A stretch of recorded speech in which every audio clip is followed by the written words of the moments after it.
사실 가장 만만한 여행지이긴 합니다. 비행기로 2시간이면 닿는 쇼핑과 먹방의 천국이지만 일본의 화이트리스크 제외라는 경제 보복에 대해 우리나라 소비자 1인으로서 보이콧 재팬에 동참하며 일본 대체 여행지를 찾으시는 분들을 위해서 준비했습니다.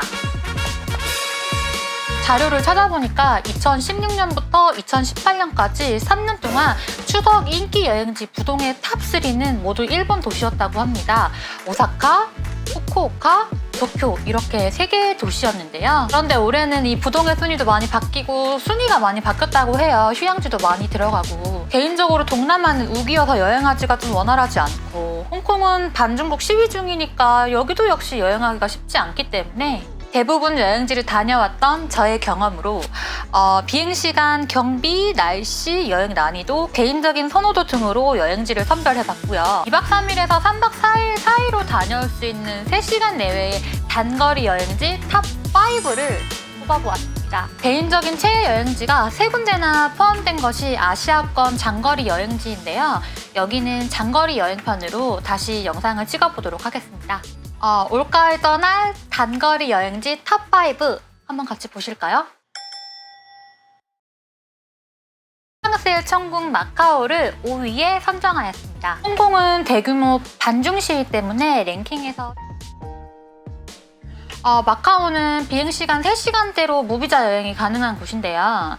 평균 2~30만 원대의 합리적인 항공 비용과 대형 호텔들이 워낙 많기 때문에 저렴한 가격에 초호화 호텔에서 쾅스를 즐기실 수 있습니다. 대부분 룸 컨디션도 좋고 수영장도 있고 그 외에 부가적인 문화 공연 서비스도 굉장히 많기 때문에 요즘 핫한 호캉스를 누리기에는 최적의 여행지라고 볼 수 있는데요. 수영장에서 피맥 이렇게 탁 하면서 태닝 해주면 세상 부러울 게 없어지겠죠? 거기다가 가격까지 저렴하다면 쫀득한 육포와 포르투갈식 에그타르트 먹어주면서 콜로안 빌리지나 성과요 성당, 세나도 광장 같은 이국적인 관광 포인트들도 조금 둘러보고요. 마카오의 명물인 하우스 오브 댄싱 워터까지 살펴보신다면 마카오에서 2박 3일 정도는 순삭 되겠죠.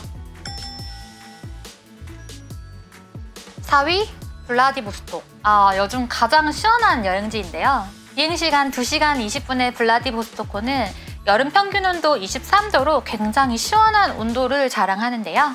요즘같이 팍팍 찌는 더위에 가장 시원한 여행지이지 않겠습니까? 수려한 자연경관과 유서 깊은 건축물, 약간 책 읽는 것 같은데 풍부한 해산물까지 2시간 만에 갈 수 있는 유럽에서 느낄 수 있는 감정은 꽤 클 거라고 예상이 됩니다.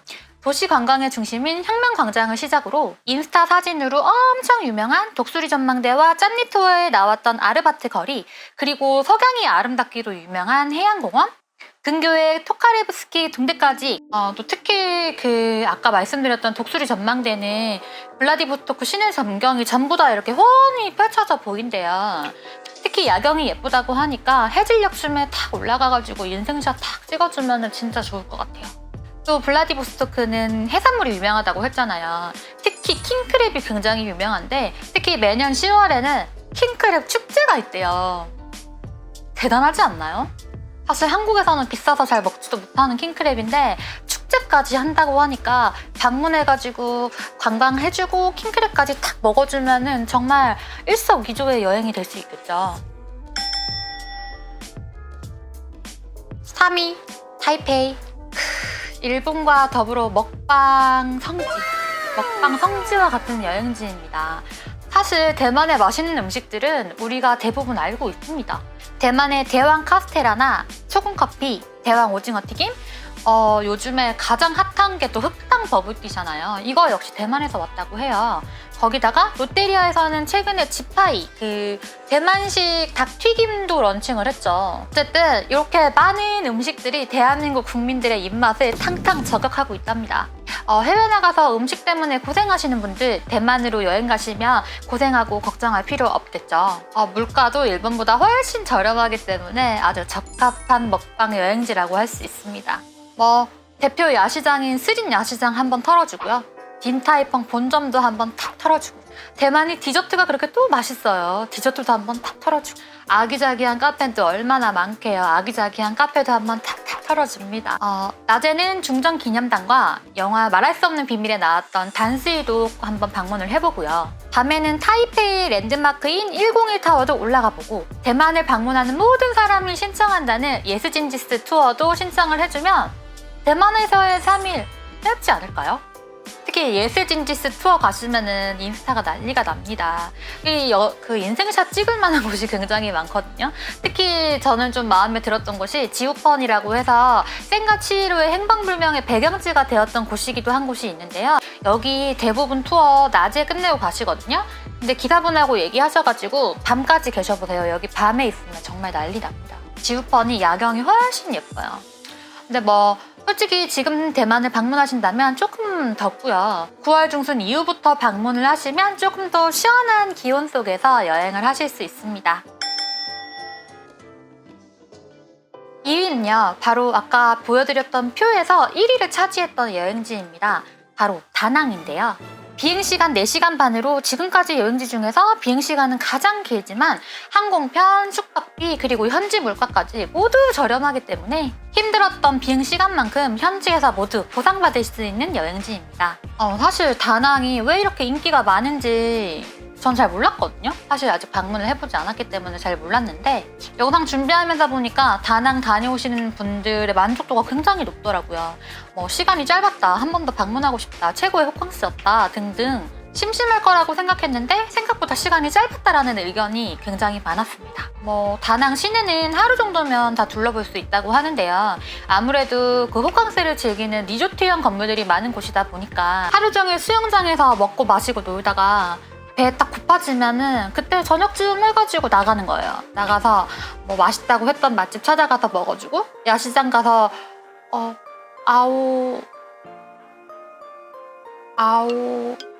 생각 안 나.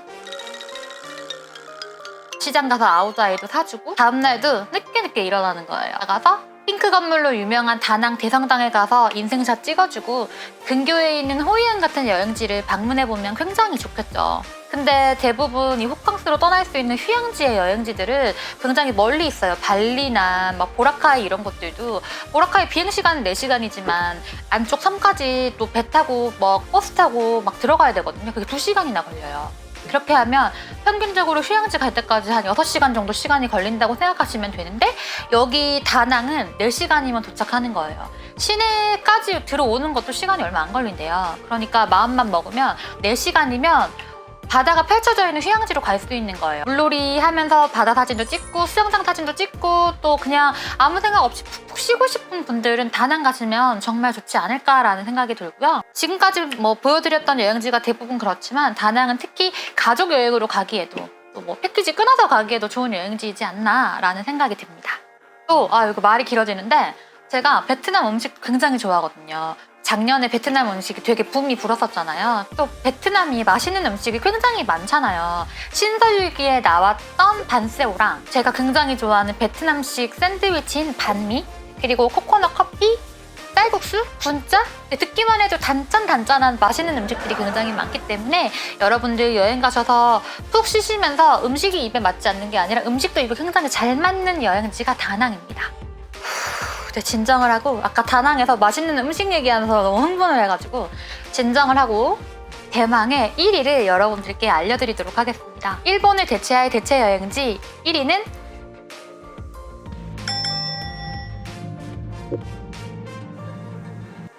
상해입니다.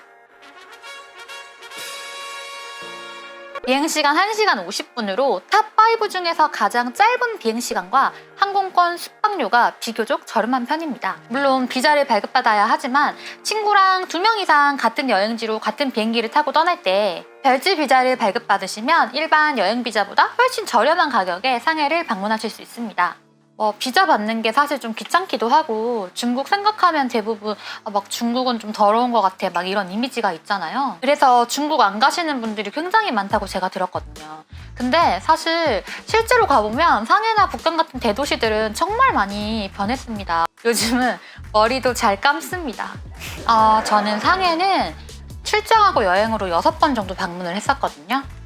특히 올해는 대한민국 임시정부 수립 100주년이잖아요. 그래서 상해를 방문한다면 조금 더 의미 깊은 여행이 되지 않을까라고 생각해서 1위로 선정을 해봤고요. 그 와이탄 맞은편이 동방명주이기 때문에 동방명주를 앞에 탁 세워주고 사진 찍어주면 인생샷이 완성될 수 있겠죠. 또 상해 새로 생긴 아시아에서 제일 큰 디즈니랜드에서 미키마우스 모양 피자도 먹어주고 토이스토리에서 놀이기구도 타주고 트론은 상해에만 있는 놀이기구라고 하니까 방문해서 트론 한번 꼭 타주면 좋겠죠? 또 예원이나 수양마을인 주가가 근교의 항주 소주 같은 관광지를 둘러보고 상해 인사동 티엔즈팡에 들러서 기념품 사주고 프랑스 조개지에서 카페 투어 좀 해주다가 요즘 가장 핫한 호거나 마라탕 현지에서 탁 먹어주면 상해 여행이 아주 완벽하게 완성이 될 수 있을 것 같은데요. 제가 여러 번 방문해봤지만 2박으로는 굉장히 부족한 느낌이 들고요. 개인적으로 3박 4일에서 4박 5일까지 여행해보시는 걸 추천해드립니다. 특히 디즈니랜드가 있잖아요. 디즈니랜드는 하루 다 통으로 써야 합니다. 아깝지 않아요. 그런 의미에서 제가 9월달에 제가 9월달에 상해를 방문을 하는데 유튜브에 검색을 해보니까 상해에 관련된 정보 같은 게 많이 없는 편이더라고요. 그래서 여러분들 방문하실 때 도움이 될 만한 꿀팁이나 가이드 내용들 제가 잘 정리해서 여러분들 보실 수 있게 영상 올려드리도록 하겠습니다. 사실 5위 순위권에는 들지 않았는데 6위는 몽골이었어요. 그런 몽골을 포함해서 여러분들이 좋아하시는 여행지인데 순위에 빠진 곳, 또 추천해줄 만한 곳들이 있다면 댓글로 남겨주세요.